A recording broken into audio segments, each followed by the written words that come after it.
继续来到台南，这个仁德区公所，甲台86线快速道路卡的空地啊，改建做考机车驾照练习的场地，已经完工了。这礼拜六要举办启用庆祝的活动。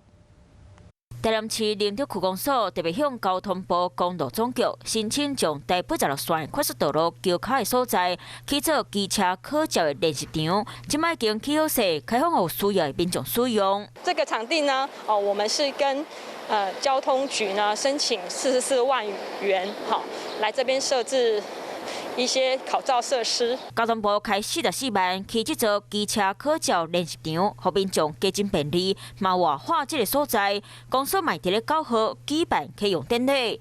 我们7月9号呢会办理一个机车考照练习场的启用活动。为了提醒民众来这使用时，要有考过驾照的亲戚朋友陪伴做来，才能安心伫咧这练习。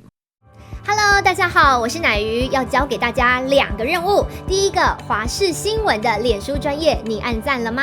还有华视新闻的 YouTube 频道，赶紧订阅起来，还要记得按赞，开启小铃铛哦。